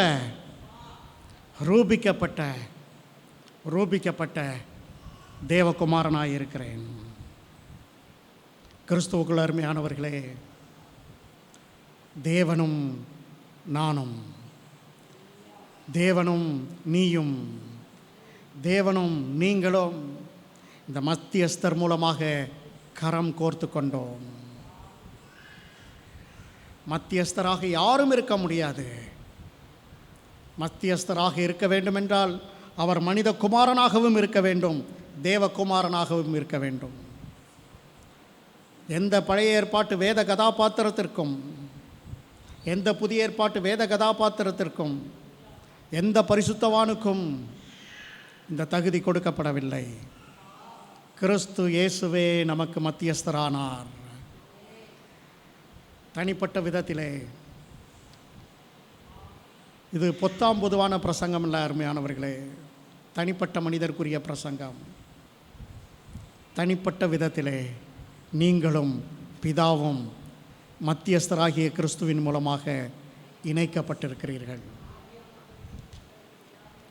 இனி ஒரு புது இணைப்பு கொஞ்ச நாள் கழித்து நடக்கும். இல்லை, கிறிஸ்து இயேசு மத்தியஸ்தராக செயல்பட்டு விண்ணையும் மண்ணையும் இணைத்திருக்கிறார். நீங்கள் கிறிஸ்துவோடு தேவனோடு இணைக்கப்பட்டவர்கள். எபிரேயர் 12:24 இப்படி சொல்லுகிறது. எபிரேயர் 12:24 புது உடன்படிக்கையின் மத்தியஸ்தராகிய இயேசுவினிடத்திற்கும் ஆபேலுடைய இரத்தம் பேசினதை பார்க்கிலும் நன்மையானவைகளை பேசுகிற இரத்தமாகிய தெளிக்கப்படும் இரத்தத்தினிடத்திற்கு வந்து சேர்ந்தீர்கள். புது உடன்படிக்கையின் மத்தியஸ்தர், புது உடன்படிக்கைக்குரிய இரத்தம், புது உடன்படிக்கையை உறுதிப்படுத்துகிறவர் கிறிஸ்து இயேசு. ஆப்பிரிக்கா தேசத்திலே பழங்குடியின மக்கள் வாழ்ந்து வந்தார்கள். ஒரு பழங்குடியின மக்களும் மற்றொரு பழங்குடியின மக்களும் அடிக்கடி மோதிக்கொண்டார்கள். ஒரு நாள் இந்த இரண்டு சாராரும் ஒருவரோடு ஒருவர் தங்களை இணைத்து கொள்ள விரும்பினார்கள். மத்தியஸ்தமாக ஒரு ஆட்டை கொண்டு வந்தார்கள். ஒரு சாரார் இந்த பக்கம், மற்றொரு சாரார் இந்த பக்கம், நடுவிலே ஆட்டுக்குட்டி. இந்த ஆட்டுக்குட்டி குறுக்காக அல்ல, நெடுக்காக, தலையிலிருந்து வால் வரை நெடுக்காக வெட்டப்பட்டது. 2 துண்டமாக்கப்பட்டது. முழுவதும் இரத்த வெள்ளம். 2 சாராரும் ஒப்பந்தம் செய்து கொண்டார்கள்.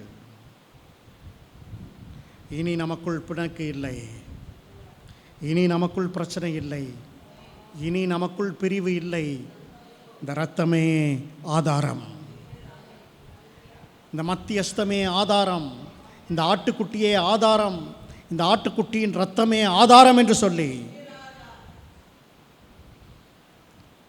2 சாராரும் இணைந்து செயல்பட்டார்கள். ஒருவரை ஒருவர் தாங்கினார்கள், ஒருவருக்கு ஒருவர் உதவி செய்தார்கள், ஒருவருக்கு ஒருவர் முன்னேற்றத்திற்கு உதவினார்கள். இந்த மாற்றம் அவர்களுக்குள்ளே பெரிய முன்னேற்றத்தை ஏற்படுத்தியது.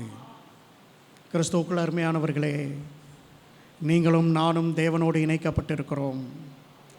நடைமுறை சாத்தியமே அல்ல. ஆவிக்குரிய சத்தியத்தை புரியாதவர்களுக்கு, ஆவிக்குரிய சத்தியத்தை அறியாதவர்களுக்கு, உலகத்தாருக்கு இது நடக்க முடியாத காரியமாக தோன்றலாம். தேவனும் மனிதனும் இணைவது எப்படி? நடக்கிற காரியமா என்று அவர்கள் கேள்வி எழுப்பக்கூடும்.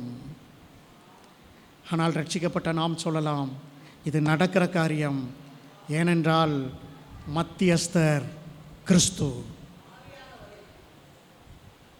நம்முடைய கெட்டிக்காரத்தனமோ, நம்முடைய புத்திசாலித்தனமோ, நம்முடைய வேத வாசிப்போ, நம்முடைய ஜெபமோ, நம்முடைய உபவாசமோ, எதுவோ, நம்முடைய பக்தி விருத்தியோ, பக்தி முயற்சியோ தேவனோடு நம்மை இணைக்காது. கிறிஸ்து இயேசு இணைத்து வைத்திருக்கிறார்.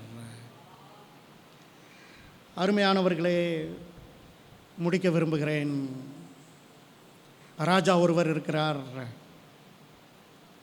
இந்த ராஜாவிற்கு ஒரு குமாரன் பிறக்கிறான். அவனை நாம் ராஜகுமாரன் என்று அழைப்போம். அவனுக்கு பிறக்கும் போதே அந்த ராஜ அந்தஸ்து கிடைத்து விடுகிறது. பாருங்க, அவனுக்கு கொடுக்கக்கூடிய உணவு ராஜ உணவு, ராஜ உடைகள். அவன் குடிசையில் போய் வாழ்கிறதில்ல. பாருங்க, ராஜ அரண்மனையில் வாழ்கிறான். ராஜாவினுடைய சொத்துக்களை அனுபவிக்கிறான். அவனுக்கு தலையிலே ராஜ கிரீடம் சூட்டப்படுகிறது. வெளியே செல்லுகிறான். அங்கு ராஜ உபச்சாரம் நடக்கிறது. ராஜ மரியாதை கிடைக்கிறது, ராஜ மகிமை கிடைக்கிறது, ராஜ மேன்மை கிடைக்கிறது, ராஜ பாக்கியங்களை, ராஜ்ய பாக்கியங்களை அவன் அனுபவிக்கிறான். இது ஒரு பக்கம். இது ஒரு பக்கம். மற்றொரு பக்கம், அவன் ராஜாவின் மகனாக இருந்தாலும் அவன் ஒரு மனிதனுடைய மகன்தான். ஆகவே அவன் உணவு உண்பதற்குரிய வழிமுறைகள் இருக்கிறது. எப்படி சாப்பிடணும், டேபிள் மேனர்ஸ் இருக்குது. உடை உடுப்பதற்கு வழிமுறைகள் இருக்கிறது. தங்குவதற்கு வழிமுறைகள் இருக்கிறது. பொது இடங்களில் நடந்து கொள்வதற்கு வழிமுறைகள் இருக்கிறது. பாடங்கள் படிப்பதற்கு வழிமுறைகள் இருக்கிறது. இராணுவத்தில் சேர்ந்து பயிற்சி பெறுவதற்கு வழிமுறைகள் இருக்கிறது. தலைவர்களோடு சந்தித்து பேசுவதற்கு வழிமுறைகள் இருக்கிறது. சமுதாய மக்களோடு அலாவலாவதற்கு வழிமுறைகள் இருக்கிறது. ராஜகுமாரன் என்று அத்தனை மேன்மை ஒரு பக்கம், மற்றொரு பக்கம் இத்தனை பொறுப்புகள் இருக்கிறது. கிறிஸ்துவுக்குள் அருமையானவர்களே, கிறிஸ்து இயேசு எப்படியோ அப்படியே நாமும். கிறிஸ்து இயேசு மனித குமாரனா? நீங்களும் நானும் மனித குமாரர்கள். நமக்கு தாய் உண்டு, தகப்பன் உண்டு, உடன் பிறந்த சகோதரர்கள் உண்டு. நாமும் மனித குமாரர்கள் தான். ஆனால் கிறிஸ்து இயேசுவை எப்போது ஏற்றுக்கொண்டோமோ, அவருடைய நாமத்தின் மேல் விசுவாசம் உள்ளவர்களாய் அவரை ஏற்றுக்கொண்ட எத்தனை பேர்களோ அத்தனை பேர்களும் தேவனுடைய பிள்ளைகளாகும்படிக்கு அதிகாரம் பெற்றிருக்கிறோம். நாம் மனித குமாரர் தான், அதே நேரத்தில் தேவனுடைய குமாரன். இது ஆழமாக பதிய வேண்டிய சத்தியம். இது ஆழமாக பதிய வேண்டிய சத்தியம். தேவகுமாரன் நாம், மனித குமாரன் நாம். தேவனுக்கு பிறந்ததினாலே, தேவனுடைய வார்த்தைக்கு பிறந்ததினாலே. கவனியுங்கள், முக்கியம்.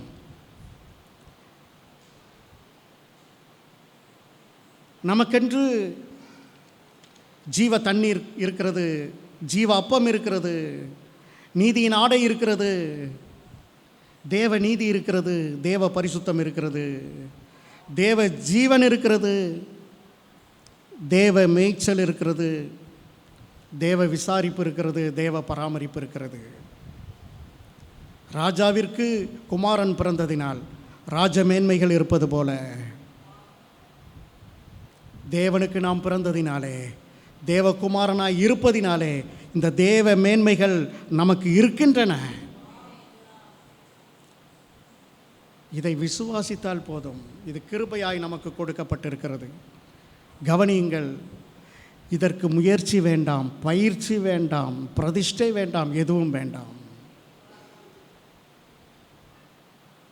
ஆவிக்குரிய உலகத்திலே ஒரே குழப்பம்.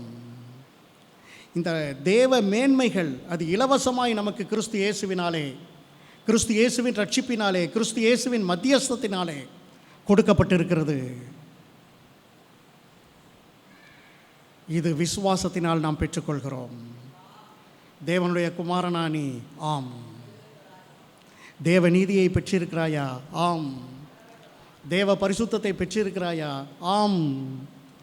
தேவ ஜீவனை பெற்றிருக்கிறாயா? ஆம். ஜீவ தண்ணீரை பருகி இருக்கிறாயா? ஆம். ஜீவ அப்பத்தை புசித்திருக்கிறாயா? ஆம். நீதியின் ஆடையை உடுத்தி இருக்கிறாயா? ஆம். தேவனுடைய மேய்ச்சலை கண்டடைகிறாயா? ஆம். இதெல்லாம் பிறப்புரிமை, இதெல்லாம் பிறப்புரிமை. மற்றொரு பக்கம் முற்றும் முடிய கீழ்ப்படிதல். எல்லாம் விசுவாசம் இல்லை பாருங்க.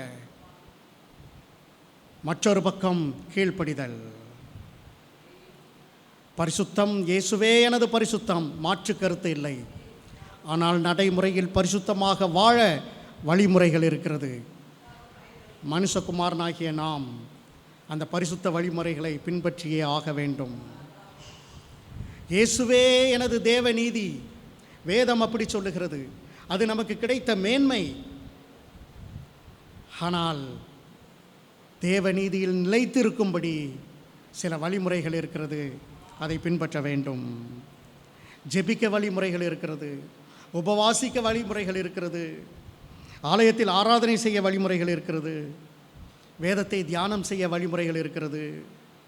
தனிப்பட்ட வழி நடத்துதல்கள் தேவனிடமிருந்து பெறுவதற்கு வழிமுறைகள் இருக்கிறது. கிறிஸ்துவுக்குள் அருமையானவர்களே, ராஜகுமாரனாக இருக்கலாம், ஆனால் அவன் ராஜாவினுடைய சத்தத்திற்கு கீழ்ப்படிந்து நடக்க வேண்டும். மேன்மைகள் 1000 இருக்கலாம், ஆனால் தேவனுடைய சத்தத்திற்கு, ராஜாவினுடைய அப்பாவினுடைய சத்தத்திற்கு கீழ்ப்படிந்து நடக்கக்கூடிய கீழ்ப்படிதலின் மனது இருக்க வேண்டும், கீழ்ப்படிதலின் வாழ்க்கை இருக்க வேண்டும். நான் தேவகுமாரன் ஆகவே எப்படியும் நடப்பேன் சொல்ல முடியாது. நீ தேவனுடைய குமாரன், உனக்கு தேவத்துவத்திற்குரிய அத்தனை மேன்மைகளும் இருக்கின்றன. ஆனால் நீ மனுஷகுமாரன், அத்தனைக்கும் கீழ்ப்படிந்து நீ நடக்க வேண்டும். தேவனுடைய சத்தத்திற்கு கீழ்ப்படிய வேண்டும். இதில்தான் ஒரு பெருத்த குழப்பம் அருமையானவர்களே. நான் விசுவாசிக்கிறேன், கீழ்ப்படிய தேவையில்லை. நான் கீழ்ப்படுகிறேன், விசுவாசிக்க தேவையில்லை. அப்படியே மியூச்சுவலாக எக்ஸ்க்ளூசிவாகிடுறாங்க பாருங்கள். அப்படி இல்லை பாருங்கள். நாம் தேவகுமாரன், அதே நேரத்தில் மனித குமாரன். தேவகுமாரன்கிற விதத்திலே தேவன் தருகிற மேன்மைகள் அத்தனையும், தந்திருக்கிற அத்தனை மேன்மைகளையும், ரட்சிப்பின் போது பெற்றுக்கொண்ட அத்தனை மேன்மைகளையும், கல்வாரி சிலுவையிலே பெற்றுக்கொண்ட அத்தனை மேன்மைகளையும் அதை விசுவாசிக்க வேண்டும். அதே நேரத்தில் மனுஷகுமாரனாக தேவனுடைய வார்த்தைகளுக்கு, தேவனுடைய சத்தத்திற்கு, தேவனுடைய சித்தத்திற்கு நாம் கீழ்ப்படிய வேண்டும். கிறிஸ்துவுக்கள் அருமையானவர்களே, யோவான் 16:23 வாக்குத்தத்த வசனமாக பெற்றுக்கொள்வோம். யோவான் 16:23. யோவான் 16. அந்த நாளிலே நீங்கள் என்னிடத்தில் ஒன்றும் கேட்க மாட்டீர்கள். மெய்யாகவே மெய்யாகவே நான் உங்களுக்கு சொல்லுகிறேன், நீங்கள் என் நாமத்தினாலே பிதாவினிடத்தில் கேட்டுக்கொள்கிறது எதுவோ அதை அவர் உங்களுக்கு தருவார். அருமையானவர்களே, முடிக்கிறேன். தேவன் ஒரு பக்கம், மனிதன் ஒரு பக்கம். மனிதன் தேவனிடத்தில் ஜெபிக்கிறான், வேதம் சொல்லுகிறது, இந்த வசனம் சொல்லுகிறது, மத்தியஸ்தரின் நாமத்திலே ஜெபிக்கும்போது, இந்த மத்தியஸ்தருடைய நாமத்திலே ஜெபிக்கும்போது பிதா இந்த மனிதன் எதை கேட்டுக்கொள்கிறானோ அத்தனையும் கொடுக்கிறார். இந்த மாதம் முழுவதும் மத்தியஸ்தரை நினைவு கூர்வோம், மத்தியஸ்தரின் நாமத்தினாலே ஜெபிப்போம், மத்தியஸ்தனுடைய நாமத்தினாலே ஜெபத்திற்கான பதில்களை பெற்றுக்கொள்வோம். கர்த்தர் தாமே இந்த திருவசனங்களை ஆசீர்வதிப்பாராக.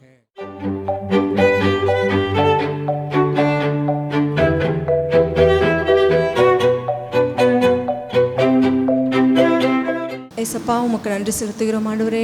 இந்த மாதாந்திர ஸ்தோத்திர கூடுகை உடைய கரங்களில் கொடுக்கிறோம் அப்பா. நீர் எங்களுக்கு கொடுத்ததான ஆசீர்வாதங்களுக்காக நன்றி. எங்களுடைய வாழ்க்கையில் நீர் பாராட்டின கிருபைகள், இரக்கங்கள், தயவுக்காக உமக்கு நன்றி செலுத்துகிறோம் அப்பா. உம்முடைய வார்த்தையை அனுப்பி நீர் எங்களோடு கூட பேசினதற்காக நன்றி கர்த்தாவே. உண்மையிலே கட்டப்பட்டவர்களாக கர்த்தாவே, உண்மையிலே வேர்கொண்டவர்களாக ஆண்டவரே, விசுவாசத்தில் ஒவ்வொரு நாளும் வளர்ந்து பெறுகிறவர்களாக நீர் எங்களை இன்னும் பலப்படுத்த வேண்டுமாக ஜெபிக்கிறேன் கர்த்தாவே. இந்த மாதம் முழுவதும் நீர் எங்களோடு கூட இருந்து அப்பா ஆண்டவரே, நீர் எங்களை பலப்படுத்தி ஆண்டவரே, எங்களை கொண்டு நீர் செய்ய இருக்கிறதான காரியங்களை செய்வதற்கான பலனையும் கிருபை நீர் எங்களுக்கு பாராட்டுகிறதற்காக உமக்கு நன்றி செலுத்துகிறோம் அப்பா. எல்லாவற்றையும் அன்பின் கரங்களில் கொடுக்கிறோம் அப்பா. இன்றைய நாளிலும் கலந்து கொண்டதான ஒவ்வொரு தேவ பிள்ளைகளையும் நீர் ஆசீர்வதிக்க வேண்டுமாய் ஜெபிக்கிறேன் கர்த்தாவே. எல்லாவற்றையும் நீங்கள் தாமே பொறுப்படுத்திக் கொள்ளும், ஆசீர்வதியும்.